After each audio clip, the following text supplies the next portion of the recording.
Bien, bonjour à toutes et à tous. Ravi d'être avec vous ce matin pour ce webinaire Julie Sterwen qui est consacré à la stratégie en matière de données ESG. Alors ce webinaire, il s'inscrit dans la série de webinaires qu'on organise chez Julie Sterwen sur toutes les thématiques clés de la transformation. Donc, n'hésitez pas à nous suivre sur LinkedIn et vous inscrire à ces rendez-vous réguliers que nous organisons. Pour vous tenir au courant, le mieux, c'est LinkedIn ou notre site internet juliesterwen.com.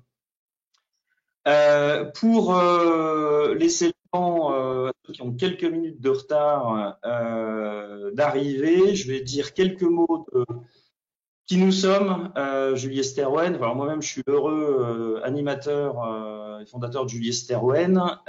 Et Julie Sterwen, c'est un cabinet de conseil en stratégie, transformation et innovation qui a une très forte empreinte sur le monde de la banque et des services financiers, sur la CIB et la gestion d'actifs en particulier.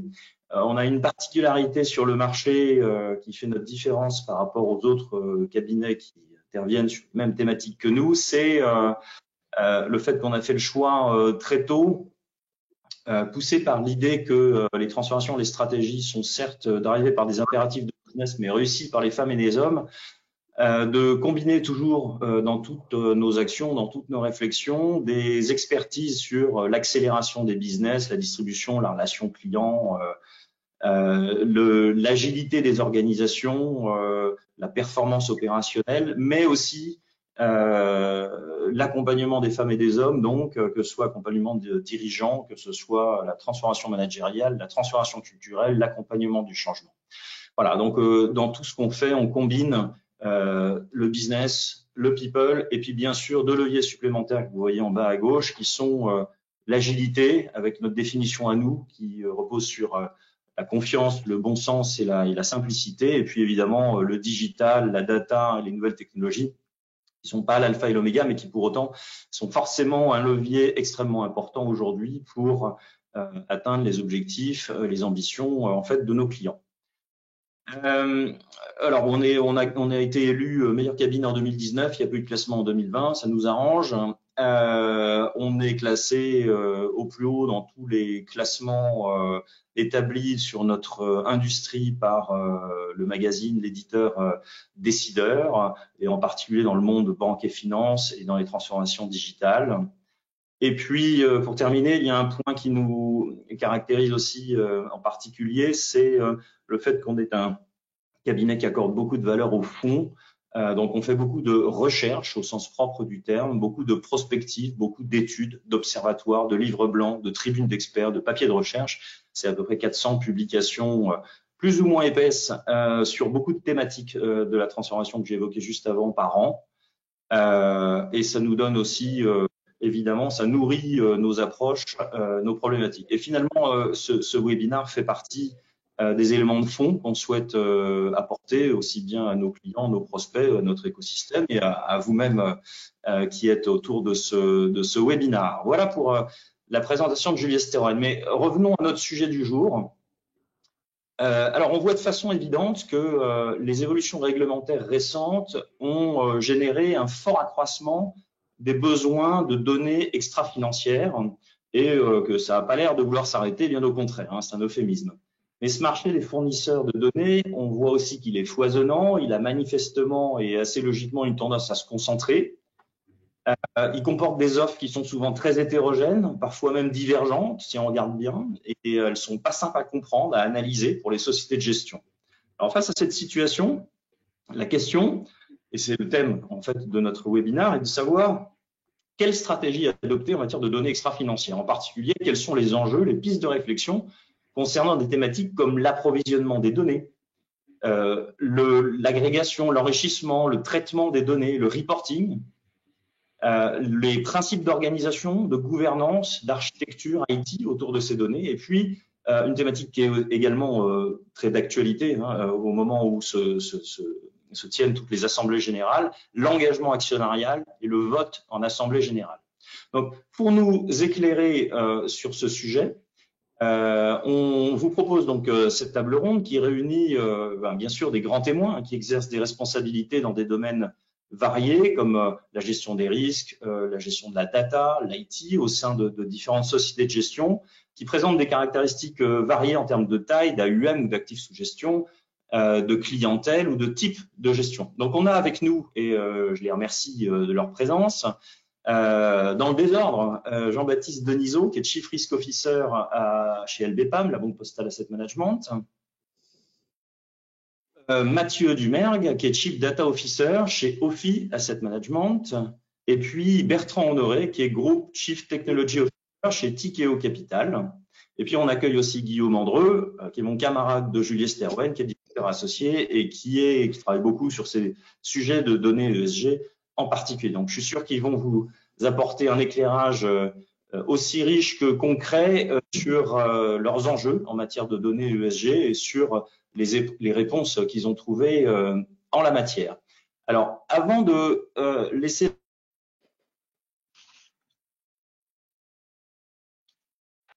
la parole à Guillaume, qui va contextualiser un peu le sujet des données ESG et des stratégies en matière de données ESG, je vais vous rappeler quelques règles du jeu.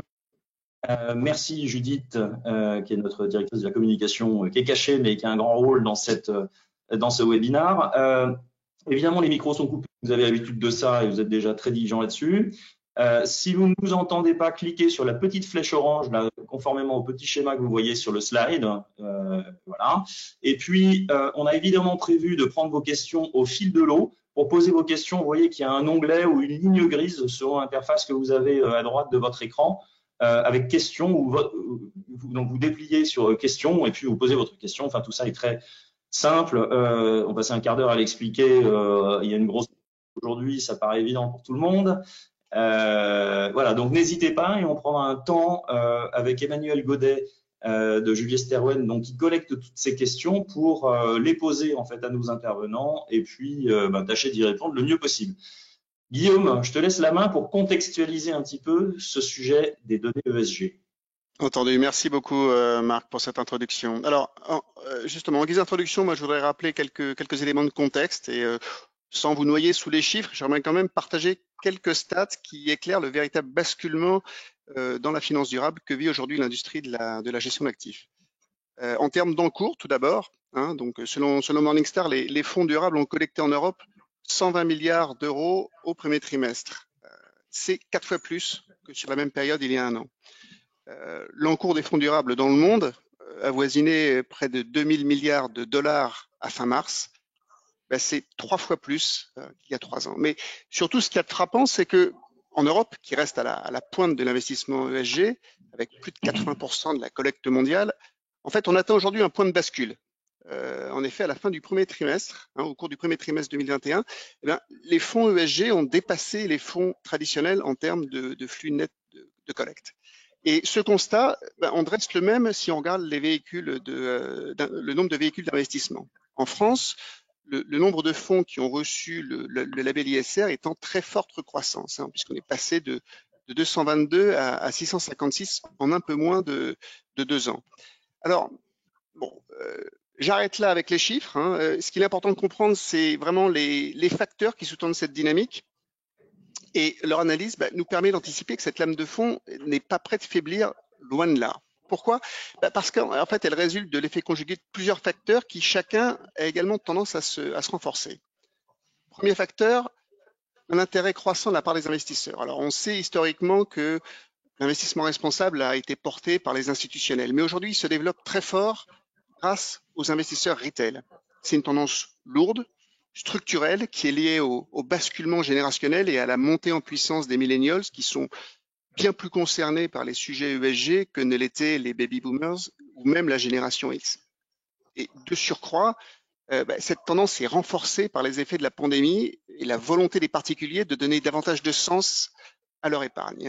On sent bien que les perturbations qui ont été causées par la crise sanitaire ont mis en évidence la nécessité de bâtir des modèles qui soient plus résilients, plus durables. Le deuxième facteur, c'est une volonté politique de réorienter les investissements. On sait très bien que 2021-2022 vont être marqués par des massifs plans de relance économique post-pandémie dans lesquels les États vont systématiquement intégrer les dimensions ESG. troisième et dernier facteur, un renforcement annoncé du cadre réglementaire. Alors à l'échelon européen, naturellement, avec les réglementations qui ciblent les institutions financières, au premier rang desquelles le règlement Disclosure, donc qui vise à mettre en place, je le rappelle, des règles harmonisées en matière de communication des informations sur le développement durable, mais également des textes à portée plus large. Je pense notamment au règlement taxonomie, qui va être notre nouvelle grammaire commune et qui vise à préciser des critères harmonisés qui permettent de déterminer le degré d'impact environnemental d'une activité économique. Et je pense également à la nouvelle Corporate Sustainability Reporting Directive qui va remplacer la NFRD.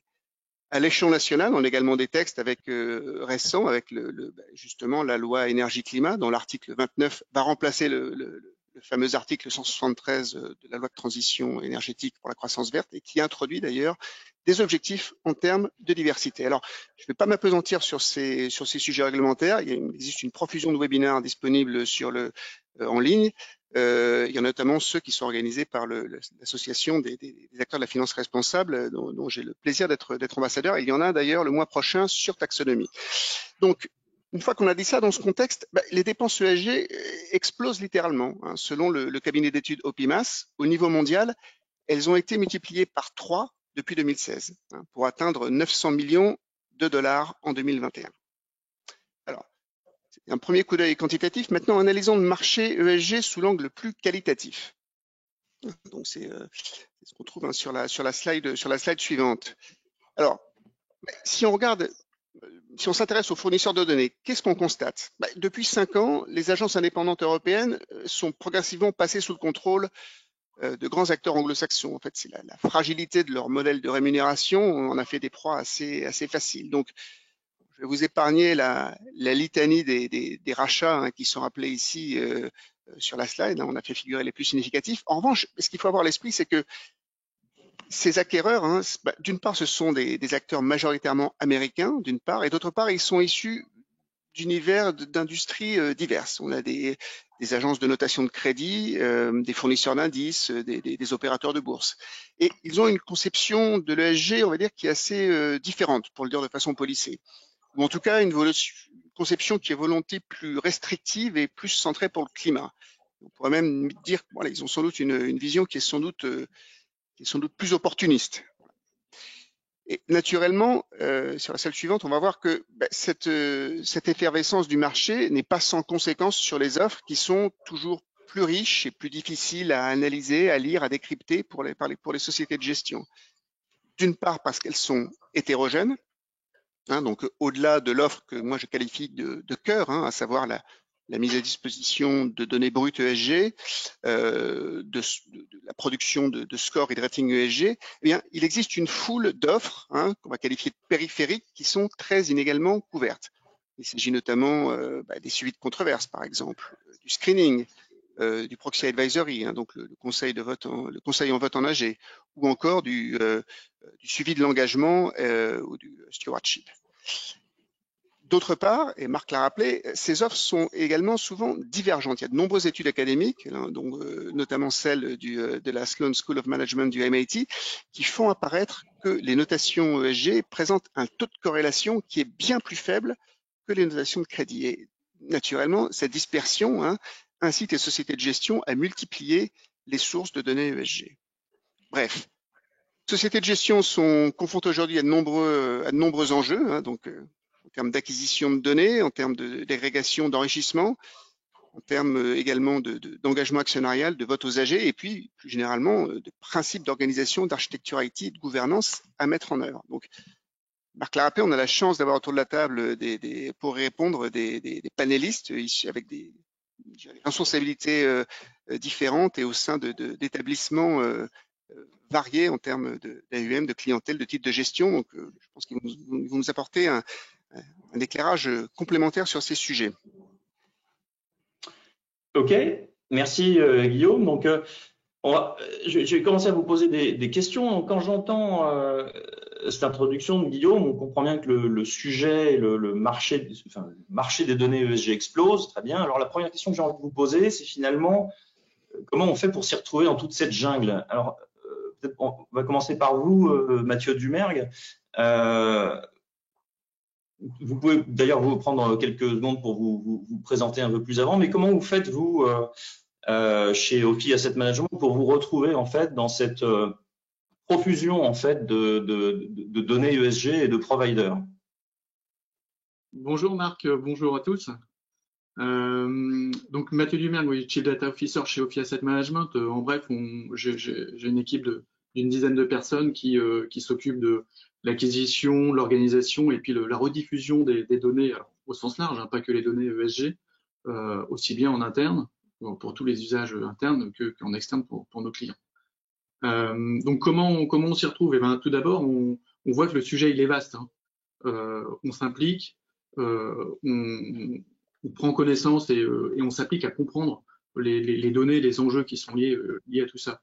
Il y a encore quelques temps, pas si lointain, l'ISR dans beaucoup de maisons, c'était dans un coin et ça parlait pas trop avec les autres personnes et puis les autres directions.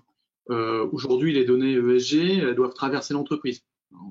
Aussi bien dans les équipes de l'ISR, c'est évident, mais elles doivent arriver chez les gérants, elles doivent passer dans les mains des commerciaux et pour arriver chez les clients, même en dehors de l'entreprise. Donc c'est des enjeux importants. Si je peux résumer ça en une phrase, on passe de l'artisanat à l'industrie, hein, sur ces enjeux-là. Donc ça implique plein d'organisations différentes. Donc voilà, sans rentrer trop dans les détails, parce que je pense qu'on aura le temps d'y revenir après, voilà, une application de tous les jours sur ces sujets-là pour bien les comprendre, parce que ce sont des sujets qui sont quand même finalement relativement nouveaux. Ok, merci. Alors, Jean-Baptiste Denisot, comment ça se passe à la Banque Postale Asset Management? Alors merci Marc, alors je suis désolé, il me semble que j'ai un petit problème de vidéo, donc apparemment on ne me voit pas. Pour répondre à la question, ce qu'on peut dire c'est que en fait le choix des providers va dépendre grandement du type d'utilisation des données et donc de la stratégie ESG de l'entreprise. Donc si on souhaite proposer, comme c'est le cas de LBPAM, aux clients des produits avec une prise en compte contrainte et systématique des critères ESG dans le processus d'investissement, on aura beaucoup de besoins en termes de données et on sera beaucoup plus exigeant en termes de données sources et donc en termes de choix des providers. Et notamment plus exigeant que si on souhaite simplement reporter ex post sur quelques indicateurs ESG sur un petit nombre de portefeuilles. Donc en fait, plus les critères extra-financiers vont être importants pour une USGP, plus on aura besoin d'acquérir des données spécifiques, aussi bien pour des problématiques d'analyse ou de scoring d'ailleurs, mais également pour gérer des politiques d'exclusion ou des politiques de vote, comme on en discutera certainement plus tard dans le webinaire. D'accord. Alors ça, c'est la réponse d'asset manager comme la Banque Postale Asset Management ou Ophi Asset Management. Bertrand Honoré chez Tikeo, qui a un modèle un petit peu différent, est-ce que vous vous retrouvez là-dedans, dans ces réponses, dans cette vision, ou bien est-ce que du fait du métier un peu différent, de positionnement un peu différent de Tikeo, vous avez des problématiques qui sont différentes elles aussi? Bertrand? Oui, alors bonjour Marc et bonjour à tous et merci de me recevoir aujourd'hui. Et donc, peut-être une petite introduction en ce qui concerne Tikeo et moi-même. Donc, moi, je m'occupe de la direction informatique chez Tikeo, donc qui est un groupe essentiellement de gestion d'actifs alternatifs. Donc, on gère à peu près un peu plus de 29 milliards maintenant. Et pour reprendre les propos de la particularité de Tikeo, donc qui a démarré cette partie sur des fonds ou des co-investissements de transition énergétique il y a plus de 10 ans, et avec le fonds qui s'appelle T2, donc Transition énergétique, qui a été lancé en 2018 et donc qui a clos là, il y a quelques mois avec plus d'1 milliard. On s'est retrouvé en fait face à une situation où en fait il n'y avait pas encore d'acteurs ni de fournisseurs d'informations tels que vous venez de les décrire. Et donc, il a fallu se sourcer directement à la fois auprès des entreprises sur des critères qu'à l'époque, l'équipe ESG a défini elle-même avec l'aide d'une société spécialisée. Donc, ce qu'on voit par rapport à l'introduction qui a été faite entre autres par Guillaume, c'est que maintenant, il y a un foisonnement de données et puis il y a une énorme activité sur toutes ces données ESG. Et il y a quelques années, en fait, c'était un petit peu c'était à faire. Donc, nous, notre problème a démarré avec la définition de nos questionnaires ESG, qu'est-ce qu'on mettait dans les fonds, comment on les suivait, et puis après, comment on les suivait. Donc, ça a aussi eu des conséquences sur, naturellement, notre façon de voir le monde ESG par rapport à ce que vous décrivez là pour le moment et ce qui est un peu plus mainstream qu'on a commencé à décrire ici. Et puis ça a après des impacts aussi sur l'architecture informatique, sur l'organisation. Bon, après, on fait aussi des fonds classiques ESG et donc je retrouve une partie des problématiques qui sont décrites là maintenant par le panel. Mais voilà un petit peu la particularité de Tikeo. Ok, merci beaucoup. Alors, il y a on a dit tous là qu'il y avait une profusion d'offres, de providers, etc. Est-ce que la question que j'avais envie de vous poser, c'est est-ce que pour autant vous trouvez tous votre bonheur dans ces données? Alors, je parle ici de disponibilité, de fiabilité, de standardisation des données brutes. Et si c'est pas le cas, quelles solutions avez-vous activées pour avoir ces données dont vous avez besoin? Est-ce que vous fabriquez rien? On vient d'aborder aussi la particularité du métier de Tikeo. Peut-être que d'ailleurs, il y a des différences selon les types de gestion, active, passive, alternative, etc. Est-ce qu'il y a des cas particuliers? Jean-Baptiste, est-ce que vous voulez commencer? Oui, très bien. D'un côté LBPAM, nous, on a fait le choix d'une gestion 100% labellisée ISR. Et donc ça nous oblige à avoir un taux de couverture très important de nos données ESG pour l'ensemble de nos actifs sous gestion. Donc, ça soit la partie actifs réels, infrastructure, immobilier, mais également tout ce qui est gestion diversifiée, gestion action, large cap, small cap, etc. Cela, ça pose effectivement de grandes problématiques de couverture et de qualité des données, parce que par exemple, on va avoir certains critères ESG qui peuvent être pertinents pour certaines zones géographiques et pas pour d'autres. On peut avoir des critères qui existent sur des large caps, mais pas pour des small caps. Et donc, comme on a un objectif de couvrir l'exhaustivité de nos activités, en fait, on est obligé aujourd'hui d'aller chercher et de multiplier l'utilisation des providers pour aller chercher parfois de la donnée spécifique, ce qui peut ensuite pour le coup poser d'autres problématiques comme par exemple le sujet de réconciliation de la donnée, de traitement de la donnée. Mais pour donner un ordre d'idée, aujourd'hui, on utilise une douzaine de providers différents sur des données ESG, à la fois pour des données sources en termes de scoring, mais également pour tout ce qui est politique d'exclusion ou politique de vote, par exemple. Donc, on va chercher plutôt la spécificité des informations dont on a besoin chez les providers. Si je peux prolonger en fait et un peu avec le prisme plus alternatif, donc et dans les équipes d'investissement et aussi sur les équipes recherche qui sont donc, assez fournies chez Tikeo, en fait on va directement auprès des entreprises rechercher les informations qui nous intéressent. Donc on est un peu moins intermédiaire que ce qui est décrit par Jean-Baptiste, même si forcément on utilise aussi des fournisseurs externes. Mais il y a une grande partie du sourcing et puis de notre particularité sur la partie ESG qui est faite directement. Donc, on a nos propres questionnaires et donc, qui suivent les recommandations qui sont faites par ailleurs. Mais ça fait en sorte que on est un peu moins soumis à toutes ces problématiques, en tout cas pour le moment, d'agrégation de données, de qualité de données. Un peu moins, on l'a aussi, et je voulais en venir, parce que notre sourcing est aussi fait d'une manière différente. Et puis pour rebondir sur ce que vous dites, Jean-Baptiste et puis Bertrand, oui, effectivement, il y a des angles morts qui sont pas couverts par les fournisseurs de données, les small caps, et puis sur la partie obligataire, on pourrait parler du high yield. Donc effectivement, il faut chercher. Un autre point, et là ça tient presque à l'intuition, mais un autre point d'attention chez nous, c'est que si on utilise tous les mêmes données et que tout est hyper standard, in fine, on se différencie plus. Alors, Marc, tu parlais de la gestion active versus la gestion passive. Cette différenciation au niveau des données brutes et donc finalement au niveau de notre plus-value en données agrégées, en données calculées, faudrait pas la laisser s'échapper. Parce que ça peut être une opportunité de se replacer dans cette course.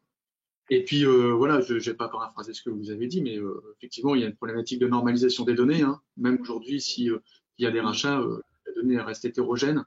Et au quotidien, il faut se remonter les manches, hein, pour faire se matcher les différentes entités qui proviennent de différents fournisseurs. À nous, du coup, chez OFI, on s'appuie de plus en plus sur les équipes qui font partie de ma direction, les équipes préférentielles, pour un peu décharger les analystes ISR de cette tâche parce qu'ils ont bien d'autres choses à faire.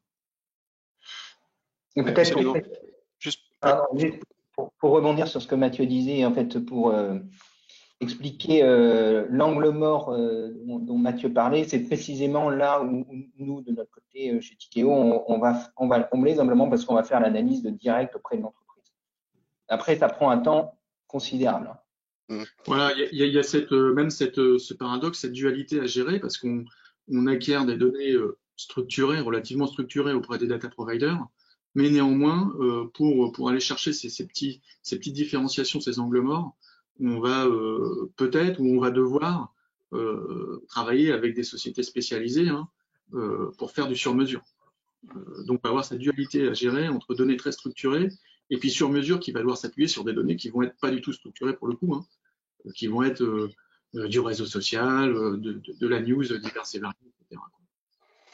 Ouais, Donc, justement, pour compléter le propos de Mathieu, justement, sur ces angles morts et les lacunes, c'est vrai que ces dernières années, l'offre de données brutes a beaucoup progressé en termes de couverture, hein, en termes de zone géographique, secteur économique ou classe d'actifs, et notamment, hein, sur les large caps. Je disais récemment une stat, hein, sur une étude KPMG.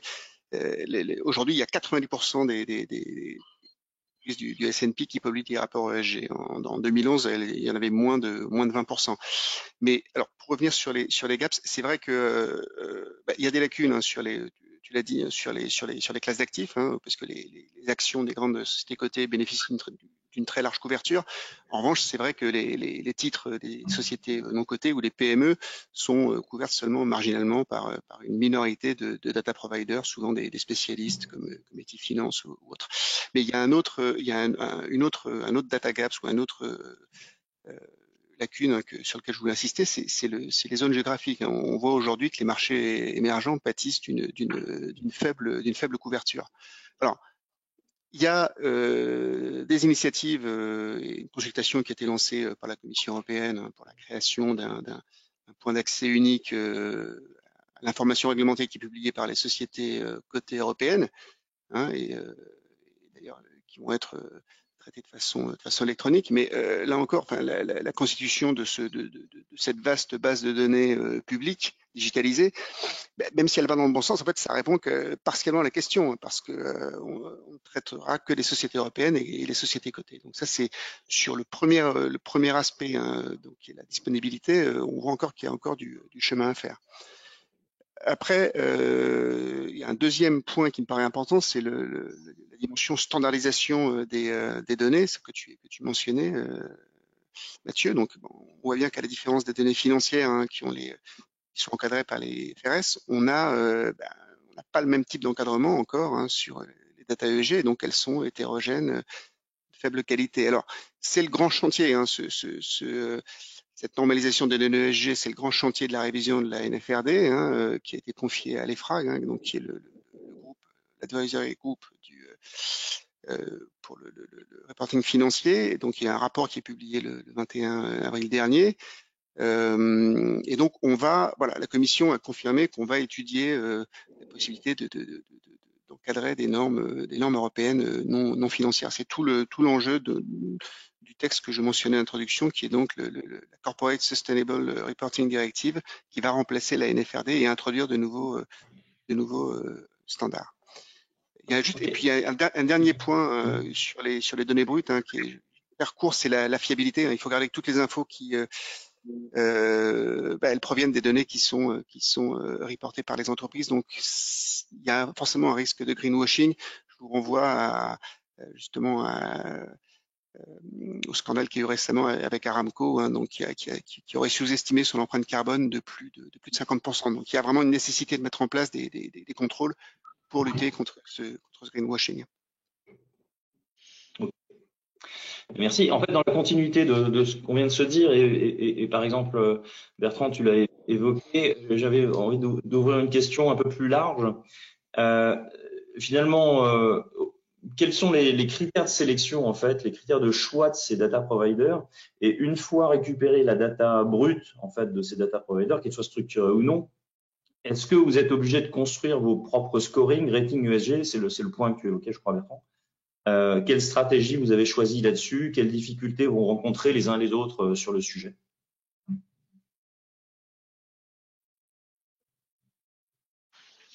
Bertrand? Ah, pardon. Alors, bon, d'abord, c'est vrai que je reprends un petit peu ce que j'ai dit, donc je vais m'écarter un peu du côté alternatif et j'espère que vous avez bien compris en fait que on a fait ça pour que tous nos investissements soient ESG by design dès l'origine. Et ça commence avec les comités d'investissement, ça commence aussi avec l'analyse de l'entreprise. Donc, ce qui fait qu'en fait, le sourcing, les questionnaires, on les maîtrise nous-mêmes. Donc, on maîtrise aussi la qualité et on maîtrise aussi le retour qu'on peut avoir, le dialogue qu'on peut avoir avec les entreprises. Donc, et ça, il y a quelques mécanismes aussi intéressants qui ont été créés comme des ESG ratchets, donc qui permettent en fait d'apporter une motivation aux entreprises d'être plus vertueux. Donc, par rapport à ce que Guillaume disait, en fait, si l'entreprise est plus vertueuse, globalement, ils ont un rabais sur le taux auquel on prête à cette entreprise. Pour revenir sur l'autre partie, donc qui est plus classique sur le sourcing des données, donc on utilise aussi les grands fournisseurs tels qu'on peut les trouver par ailleurs. Je ne vais pas donner les noms, mais et là, donc on va se retrouver avec des problèmes de qualité de données tels qu'on peut les trouver sur la partie référentielle, enfin, sur des OST, sur des opérations, sur titres tels qu'on peut trouver sur des fonds classiques habituellement. Et donc là, il faut faire le même travail de, alors, est-ce que je connais bien mon provider? Est-ce que je sais où mon provider est fort? Est-ce qu'il est fort aux US? Est-ce qu'il est fort dans telle région géographique? Est-ce qu'il faut que je prenne tel type de données dans telle condition? Et après, il va avoir des impacts aussi sur le système d'information, donc on pourra y revenir. Mais essentiellement, et là, je n'ai pas de recette miracle, en fait c'est la connaissance des fournisseurs, la connaissance de la vraie qualité de données qu'ils peuvent apporter, et puis naturellement, après, les conditions commerciales qui peuvent ou qu'on peut négocier avec eux pour avoir le bon prix pour la bonne donnée. Mais ça, pas de recette miracle, pour moi, c'est juste beaucoup de travail, beaucoup d'analyse à faire.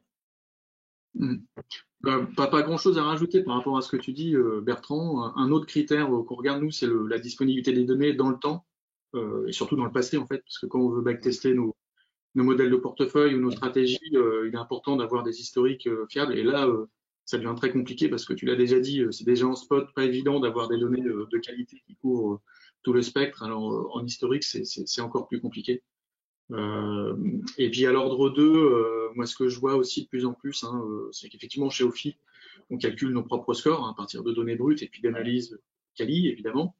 Néanmoins, et c'est logique finalement, les gestionnaires de portefeuille qui utilisent ces scores calculés sont de plus en plus demandeurs de comprendre les raisons d'une note ou d'un changement de note. Et là, il faut descendre dans les piliers sous-jacents à chaque fois et expliquer. Donc, c'est un enjeu de dialogue, évidemment, entre les équipes d'analystes et puis les équipes de gestion, mais aussi un enjeu d'organisation de données et de partage des données pour que les gérants soient les plus autonomes possible dans la compréhension aussi de ces sujets-là et des enjeux qu'il y a derrière les boîtes. Oui, moi je m'inscris parfaitement dans ce que Mathieu vient de préciser, c'est-à-dire que nous, côté LBPAM, on a développé notre propre méthodologie de scoring ESG, donc la méthodologie GREAT, qui couvre l'ensemble de nos classes d'actifs. Effectivement, aujourd'hui, on doit collecter environ 700 indicateurs ESG qualitatifs de différents providers et tout l'enjeu aujourd'hui pour nous, c'est d'être capable de traiter cette multitude de data brutes pour essayer d'extraire et de déterminer finalement les indicateurs pertinents pour intégrer notre scoring interne Et là, en fait, on a besoin d'équipes spécialistes, des ingénieurs quantitatifs, des data scientists, des objets, des outils de visualisation et de retraitement de la donnée pour effectivement identifier les indicateurs pertinents et les intégrer finalement ensuite dans le scoring qui est en production pour fournir cette note. Après, on a également la même problématique d'explication des notes, et donc on a mis en place tout un outil qui permet à partir de la note globale et des notes des différents piliers, d'aller regarder finalement quels sont le poids des différents critères qui sont intégrés, puisque sur la base des 700 premiers critères qu'on récupère, on en sélectionne à peu près 60-70 qu'on regroupe sur 4 piliers, et donc tout cet enchaînement nécessite effectivement des discussions et des outils pour bien comprendre la déformation de la note également dans le temps. J'avais une question. Peut-être avant de vous poser la question, je vais vous rappeler à tous ceux qui nous regardent. N'oubliez pas de poser vos questions. Dans la partie droite, questions, vous mettez votre question et puis vers 9h50, on les traitera du mieux qu'on pourra. J'avais une question. S'il y a quelqu'un parmi vous qui peut y répondre très brièvement, on voit que dans le secteur des data providers, dans le monde ESG, le marché a tendance à se concentrer plutôt vers des acteurs anglo-saxons. Est-ce que juste ça peut avoir un impact pour vous, enfin pour vos sociétés de gestion, plus généralement pour votre industrie? Est-ce qu'on doit s'inquiéter de cette tendance à la concentration sur des acteurs anglo-saxons? Est-ce que quelqu'un est volontaire pour répondre brièvement pour qu'on puisse passer à la suite? Moi, je veux bien répondre. Alors oui, il y a des impacts. Alors, le fait qu'ils se concentrent, on pourrait se dire que c'est une aubaine parce qu'on va arriver à une normalisation. Néanmoins, qu'ils se concentrent aux États-Unis, c'est dommage d'un point de vue PNL, c'est dommage que c'est parti à l'étranger, mais bon, c'est comme ça. Et puis il y a un impact, à mon avis, qui est plus important, c'est la souveraineté méthodologique de production de ces notes. La biodiversité aux États-Unis, je suis pas sûr que ça soit leur chef de bataille pour le moment. Néanmoins, c'est quelque chose qui va arriver très vite parce que en Europe, on va y être soumis, surtout en France même, de reporter sur la biodiversité. Et c'est un peu schizophrène d'être très en avance sur les réglementations en Europe, mais d'être néanmoins en retard ou de laisser la main à des anglo-saxons, a fortiori à des Américains, sur les méthodologies qui vont entourer les données brutes, donc qui vont être la matière première qui vont nous permettre de répondre à ces enjeux-là en termes de réglementation et des sous-jacents aux réglementations, les transitions qui sont en jeu. Donc voilà brièvement. Okay. Si je peux ajouter très rapidement un petit complément par rapport à ce que vient de dire Mathieu, ça me paraît très intéressant, c'est que j'ai mentionné tout à l'heure les travaux de l'EFRAG sur les nouvelles normes, et il y a vraiment il a très bien dit, un enjeu de souveraineté, il y a une bataille de normalisation, et on voit bien qu'il y a eu un lancement d'une consultation de la fondation IFRS 2 semaines avant le début des travaux de l'EFRAG. Il y a vraiment, et tu l'as très bien dit Mathieu, un enjeu de souveraineté sur ce sujet de la normalisation des données ESG, et voilà, en fait, il faut que à travers ces questions je dirais de règles, de normes, que la vision et les valeurs qu'on défende soient portées à l'échelle européenne. Ok. Merci. Alors, je crois que c'est toi, Mathieu, qui a abordé le sujet de la négociation avec les providers. Donc, plus largement sur le sujet de la contractualisation, des modes de facturation. On sait que dans le monde des market data, d'une manière générale, c'est un pain récurrent pour des acteurs comme vous et puis pour des acteurs de la CIB. Est-ce que vous retrouvez les mêmes difficultés avec les données ESG et les providers de données ESG? Et puis, est-ce que vous avez réussi à trouver des moyens de verrouiller ces aspects contractuels avec eux? Jean-Baptiste, par exemple? Alors, on va dire que nous, enfin, avec les providers des données ESG, on a finalement les mêmes problématiques que les providers classiques. Donc, effectivement, multiples providers qu'on a acquéris au fil du temps pour des besoins spécifiques. Donc, à un moment donné, va se poser la question effectivement de la gestion de ces données, de la rationalisation de ces multiples providers et du coût que ça peut engendrer. Je dirais que de notre côté, la seule particularité qu'on voit avec les données ESG, c'est qu'on peut finalement accéder plus facilement à de la donnée publique et notamment bénéficier d'informations qui peuvent être publiées par des ONG, par exemple, et notamment sur tout le suivi des controverses. Donc, on a effectivement des contrats avec des providers, mais on a également des partenariats avec des ONG qui permettent finalement de pouvoir accéder à de l'information publique qui est finalement gratuite. Ok. Alors, j'ai envie de dire oui, on a les mêmes problèmes. De toute façon, ce sont les mêmes data providers, hein, finalement. Donc, on a les mêmes problèmes. Alors, humblement, non. Moi, j'ai pas trouvé de solution pour. Une martingale peut-être à nous partager? Non, bah non. Ça se serait.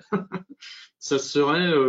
Donc, il faut faire très attention, classiquement, hein, aux clauses d'utilisation des données, parce que on sait que les clauses sont de plus en plus inventives, elles sont de plus en plus restrictives, donc faites attention à ça. Évidemment, les augmentations à venir. Moi, je voudrais juste porter votre attention à tous, hein, sur un risque, hein, c'est qu'aujourd'hui, on est tous en train d'acheter plein de données ESG, donc on est accueillis à bras ouverts avec des contrats qui sont assez conciliants, je pense, pour le moment. Guillaume, tu nous montrais l'augmentation des dépenses. Je pense que même quand on s'arrêtera de vouloir acheter, les fournisseurs voudront que la courbe continue d'augmenter de la même manière, hein, sur les dépenses. Donc, ils vont revenir nous voir en restreignant les accès, en augmentant, etc. Donc, on a ça qui nous pend au nez. Alors, comment on pourra lutter contre ça? Il faudra faire jouer la concurrence en changeant de fournisseur, alors, pourvu qu'ils ne soient pas tous rachetés les uns les autres. Sauf que le marché est en voie de cartellisation. Exactement. Et puis, sauf que aussi en ce moment, on manque de temps parce qu'on est en train de se construire autour de ça en ce moment. Donc, on n'est pas encore à l'heure où on est prêt à switcher facilement, à se lancer dans des projets de switch de fournisseurs de données qui sont quand même très impactants. Quand on a construit des notes depuis des années avec un fournisseur ou 3 ou 4, de changer radicalement, c'est très impactant, hein. Donc, on a ces enjeux-là. Et on pourra, si je peux juste ajouter un truc là-dessus, parce que effectivement, ce problème de dépendance aux fournisseurs de données dans les systèmes d'information, il est assez connu, hein. Donc, il faut éviter de coupler, par exemple, les OMS, PMS avec des fournisseurs d'information. Il y a plein de projets comme ça qui expliquent comment éviter cette dépendance, qui sont d'ailleurs assez complexes et parfois coûteux. Et juste pour ajouter aussi, parce que je m'occupe aussi de la partie market data chez Tikeo, moi, ce que je vois aussi, c'est que, en tout cas, depuis 6-12 mois, il y a vraiment aussi cette aspiration où les équipes d'investissement, les équipes front aussi sont attirées par aller chercher de nouvelles données.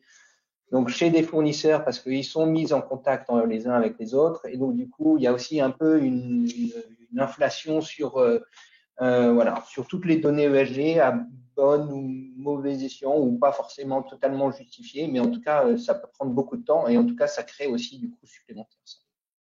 Et même chose que Mathieu, pas de recette miracle là-dessus, il faut être patient, diligent et travailler beaucoup pour revoir point à point tout ce qui fait la valeur ou parfois c'est peut-être pas aussi intéressant que ça et donc comme Jean-Baptiste le disait, on peut aller se sourcer avec des ONG, mais là aussi, c'est du travail à faire. Si on résume un petit peu ce point, parce que c'est vrai que les fournisseurs de données de marché, ça va être très, très inventif et créatif en matière de contractualisation, c'est faire attention aux restrictions d'utilisation qui sont liées à la question de propriété, donc notamment toutes les licences, rapports d'usage, reporting, calcul, dissémination, ça c'est un premier point. Et puis, il y a un deuxième point que je vois, c'est également tout ce qui concerne les contrats et la facturation par ligne métier ou par catégorie de données, parce qu'ils sont également très, très créatifs pour multiplier les contrats. Moi, c'est les deux points que je vois. Est-ce que c'est bien votre vision également? Ok, on va avancer parce qu'en fait, le temps passe et j'ai plein encore de questions à vous poser. Donc, je vais vous demander d'être assez bref dans vos réponses, même si je vais ouvrir des sujets qui ne le sont pas, qui sont assez larges. Je vais revenir au traitement, l'enrichissement des données que vous récupérez des data providers. Alors, sans dévoiler de secret de fabrique, est-ce que vous pourriez partager brièvement la manière avec laquelle vous vous organisez en termes de ressources, de gouvernance, d'environnement technologique, hein, pour être sûr que ces données communiquées sont bien fiables, sont bien challengées, que vous avez bien des données de qualité, cohérente? Comment vous arrivez à accéder à un historique? L'historique, on l'a évoqué tout à l'heure, c'est sans doute un vrai sujet. Mathieu, tu veux poursuivre là-dessus? Je vous demande simplement d'être assez bref parce qu'on a encore 4-5 questions et il est si on veut laisser un peu de place aux questions. Alors, merci beaucoup. Pour rebondir, pour répondre à la question et puis rebondir en même temps sur ce que tu disais, Bertrand, déjà nous en phase d'amont, c'est toujours les équipes de recherche, les équipes ISR enfin, les équipes vraiment très spécialisées qui choisissent, qui sélectionnent les données. Hein. C'est comme ça qu'on fait. Et bon, après ils font leurs analyses sur la couverture, la consistance des données, etc. Avant de choisir un provider, c'est évident.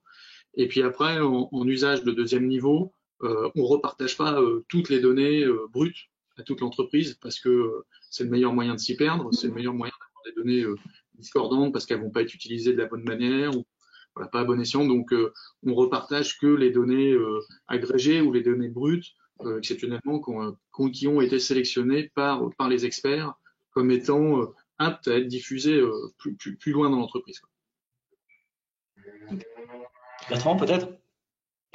Alors, comme je vais faire bref, aussi bref que possible, en matière d'organisation, il y a une partie plus technique de données qui est de l'acquisition de données en mode IT. Donc là, c'est je prends la donnée, je la mets en base dans un data warehouse, puis après, j'applique des contrôles aussi automatiques que possible. Et de l'autre côté, du côté plus fonctionnel, donc qui n'est pas IT, cette fois-ci, une équipe de gestion de données référentielles. Et puis après, on a des data stewards, des propriétaires de données pour chaque métier qui sont eux-mêmes responsables dans une gouvernance plus large de leur qualité de données. D'accord. Voilà, en très résumé.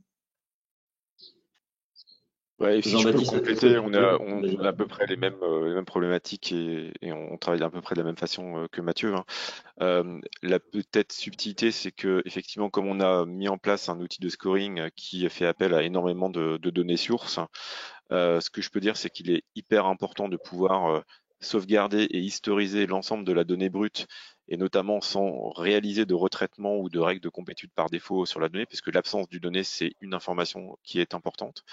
On est en train de travailler effectivement sur la mise en place d'infrastructures techniques qui permettent justement d'attaquer avec des environnements en fait de bac à sable, d'attaquer cette donnée brute de manière sécurisée pour justement tester des algorithmes, mettre en place des algorithmes de traitement de la donnée, de la qualité de la donnée pour justement identifier les indicateurs pertinents qui pourront ensuite intégrer notre scoring ESG. Après, sur l'ensemble des données qui sont recalculées, réinjectées dans le référentiel ou d'autres informations qui servent plus à des données qualitatives, à une analyse qualitative, on a finalement les mêmes problématiques d'analyse et de contrôle de la donnée qu'une donnée classique, hein. La cohérence, l'existence, la fraîcheur, etc. Ok. Jean-Baptiste, j'ai une question pour toi. Je vais reprendre un peu de hauteur par rapport à ce chapitre un peu technique pour aborder un sujet qui est d'actualité, donc comme je l'évoquais en introduction, autour de l'engagement actionnarial, des politiques de vote aux AG, etc. C'est évidemment d'actualité parce tout le monde a suivi ce qui s'est passé dans les dernières semaines. On voit clairement cette année un énorme changement de posture des acteurs comme vous dans ce cadre-là. Autrement dit, jusqu'à il y a quelques années, les AG c'était plutôt plan-plan. Aujourd'hui, c'est tout le contraire. Alors, est-ce que tu peux peut-être Jean-Baptiste nous dire comment ça s'organise chez vous, chez LBPAM en interne et notamment, est-ce que vous assurez, par exemple, la surveillance des AG, vos process de vote en interne? Est-ce que vous avez externalisé tout ça? Ok. Donc chez LBPAM, l'engagement actionnarial et la politique de vote, ça fait partie intégrante de notre stratégie ESG. Donc cette année, en 2021, on avait pour l'objectif de voter sur environ 95% de nos encours. On était à 90% l'année dernière en 2020. Ça représente à peu près 700 entreprises sur lesquelles on souhaite voter en AG. Donc ça nécessite énormément de données à récupérer pour récupérer la date des AG, puisqu'on doit voter sur des temps qui sont parfois très courts, la liste des résolutions. Donc il est assez impossible de gérer ça de manière manuelle. Donc aujourd'hui, on a externalisé nous en partie notre politique de vote avec un prestataire qui est le prestataire ISS et qui finalement nous fournit des recommandations de vote en cohérence avec notre politique de vote, qui a été finalement paramétrée et comprise avec ce prestataire. Et donc, il va nous fournir des recommandations de vote qui nous permettent de voter à peu près automatiquement sur à peu près 90% des résolutions d'AG. Et à côté de ça, on a conservé soit une liste d'entreprises prioritaires, par exemple en fonction de thèmes de nos engagements qu'on est en train de mener en ce moment, ou certains types de résolutions, comme des résolutions externes par exemple, sur lesquelles on souhaite voter manuellement. Donc en fait, on fait 90% du vote automatique externalisé finalement, et à peu près 10% de vote manuel. Mais ça nécessite un gros investissement à la fois sur la prestation qui est rendue par le prestataire externe, mais également sur les ressources humaines en interne qui vont superviser finalement tout le mécanisme de vote et réaliser les votes manuels aux AG sur les résolutions spécifiques. En deux mots, chez OFI, chez OFIM, on est sur la même organisation, hein, on a externalisé, pas avec le même prestataire, parce qu'on travaille avec Proxinvest, la majeure partie du process, mais pas celle qui amène de la valeur et qui a trait à notre engagement. Hein. C'est une valeur fondamentale chez OFI, l'engagement, et ce qui nous a amené à voter contre une résolution totale récemment. Et un point vraiment annexe par rapport à ça, sur les données, je me raccroche aux données, on va devoir de plus en plus reporter de manière granulaire sur les votes aux assemblées générales, hein, sur quel pourcentage on a voté, quel type de résolution, contre, pour, etc. Donc, soyons tous attentifs aussi à bien stocker, à bien disposer des données granulaires sur ces sujets-là. Et voilà, les politiques de vote. Alors, effectivement, les politiques de vote, nous, c'est le prestataire qui nous fait les recommandations sur la base de notre politique de vote et de celle de nos clients, parce qu'on a des clients importants qui ont leur propre politique de vote aussi. Donc, c'est plus gérable humainement à l'intérieur de la gestion. Bertrand ? Guerre à ajouter sur la partie fonds en AG chez Tikeo, c'est une plus petite activité, mais qui est faite de manière systématique, de la même manière que ce qui est fait chez OFI et LBPAM. Et après, je fais attention au temps, mais compte tenu de notre spécificité sur notre proximité avec les entreprises, en fait, on a une façon aussi de participer à la vie de l'entreprise qui n'est pas nécessairement sous forme d'AG, mais s'il y a une prise de participation ou s'il y a un financement qui est adossé à des récompenses ou des incentives sur la partie ESG, ça fait partie d'une gouvernance qui est différente de celle qu'on peut avoir dans une AG plus classique. Ok. Guillaume, est-ce que tu peux ajouter quelque chose ? Exactement, oui. juste deux points. Alors, un premier point sur les politiques de vote, effectivement, moi, et notamment sur les stratégies de vote, hein, sur les résolutions. Tu l'as très bien dit, je pense que cette saison des AG marque vraiment un tournant, et notamment sur le C on Climate, donc l'évolution, les votes sur les résolutions climatiques. Moi, mon sentiment, c'est que les investisseurs de sociétés de gestion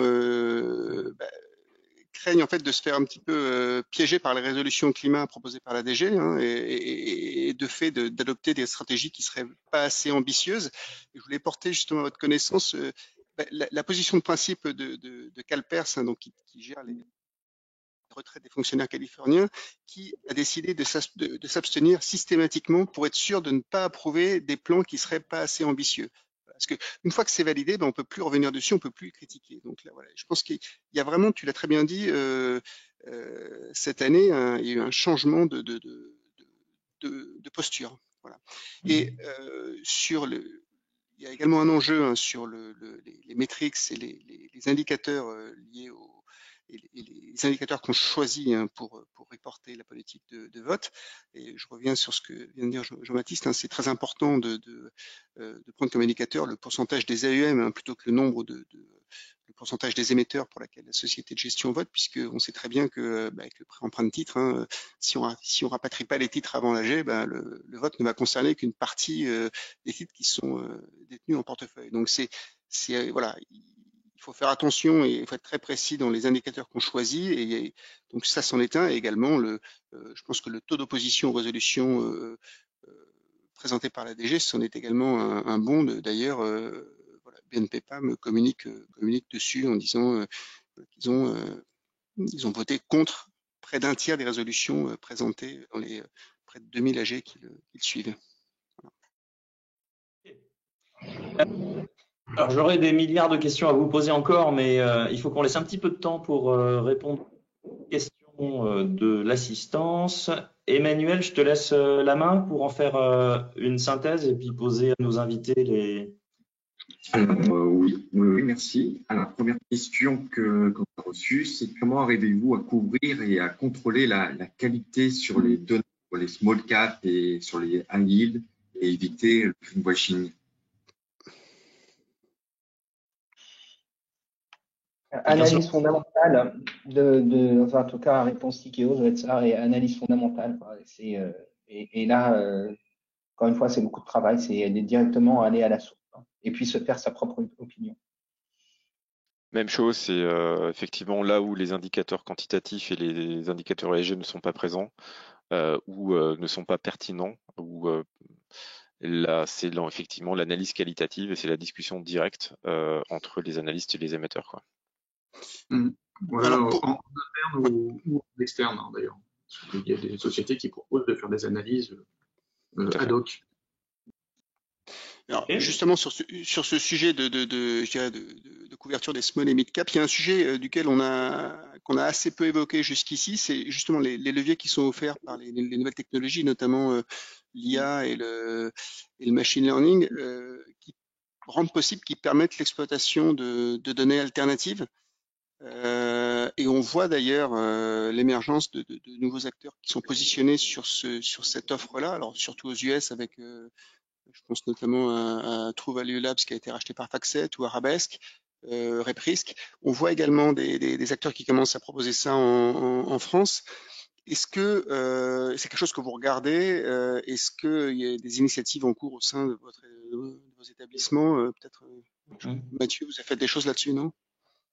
Oui, alors on est en veille très active, hein, sur ce type de sujet.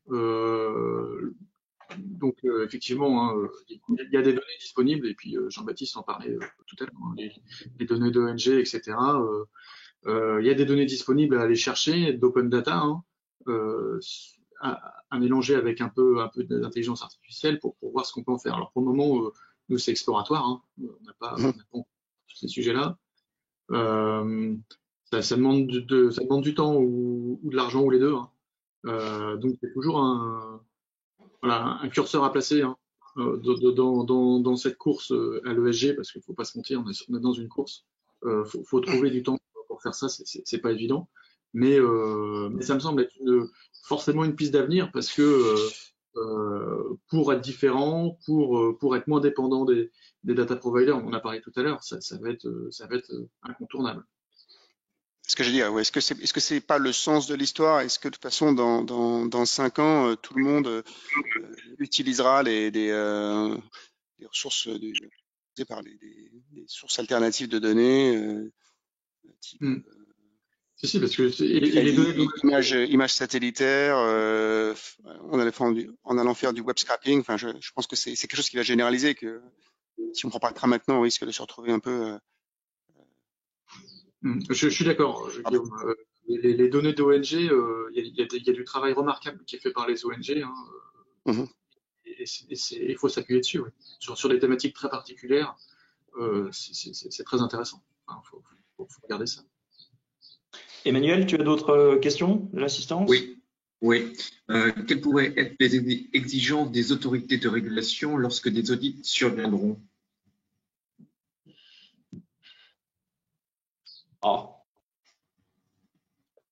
Alors, si je peux commencer à répondre, alors c'est que déjà nous typiquement nous on a fait le choix d'une stratégie 100% labellisée ISR. Donc en fait, le label il est donné par un auditeur indépendant, et tous les ans il revient pour faire des audits de suivi pour vérifier que toutes les contraintes qu'on a mis en place dans notre gestion sont bien respectées. Donc à la fois en termes d'analyse, en termes de gestion, en termes de contrôle. Donc ça, c'est vraiment sur la labellisation ISR. Après, toute la nouvelle réglementation qui est en œuvre et qui va finalement nous obliger à reporter sur un certain nombre d'éléments dès cette année ou l'année prochaine ou en 2023. Effectivement, si on est audité dans le cadre de nos obligations réglementaires, il va falloir qu'on démontre que, notamment sur la qualité de données ESG, on a bien les contrôles adéquats pour finalement analyser et rendre nos indicateurs pertinents pour les obligations de reporting. Si je ramène ça à un enjeu très terre à terre, là dans le cadre de SFDR, il va falloir expliquer comment on prend en compte les incidences négatives dans notre gestion. Ça suppose que les gérants aient accès aux données d'incidence négative. Sinon, ça sera difficile de répondre aux règles. Et puis voilà, il va falloir regarder évidemment toutes les données utilisées pour calculer la moindre note que ce soit et dans le temps. Ça, c'est évident. Merci. Dernière question, si on a le temps. Est-ce que vous avez une stratégie de surveillance quotidienne sur la notation et des controverses d'émetteurs sur vos données collectées?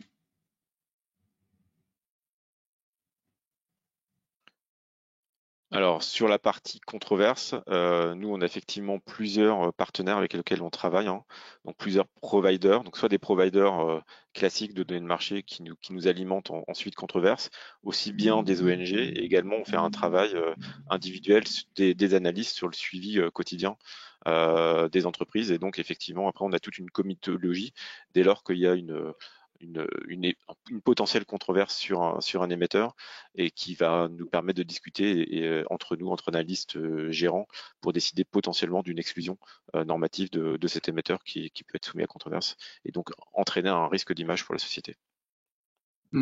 Côté OFI, c'est pareil, on a un suivi pointu des controverses et puis les entreprises qui ont des controverses manifestes, importantes ou répétées, ou les deux, peuvent être amenés à être exclus de nos portefeuilles de manière assez brutale d'ailleurs.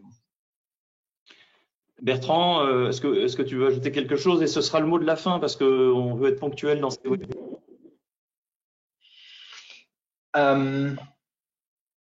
Sur les controverses, à ma connaissance, et peut-être que c'est aussi notre approche ESG by design à l'origine, j'ai pas d'exemple en tête sur ce incident nous arrivant. Donc après, ça doit faire partie de la philosophie ESG dès l'origine, mais aussi ça fait partie de notre particularité d'investissement qui est un petit peu différente. J'espère que tout le monde a compris par rapport à ce que Mathieu et Jean-Baptiste expliquaient en tout cas. Ok. En tout cas, merci pour l'invitation. Merci beaucoup. Merci à tous les 1, 2, 3, 4, 5, 6 parce qu'il y a Judith qui est cachée derrière. Merci en particulier à Mathieu, à Baptiste et à Bertrand. J'espère que merci également à l'assistance. J'espère que vous avez appris des choses utiles. J'espère qu'on vous retrouvera sur d'autres webinaires Julie Esterwen par la suite. Je vous souhaite une excellente journée ensoleillée et à bientôt. Bonne journée. Merci. Bonne journée à tous. Merci.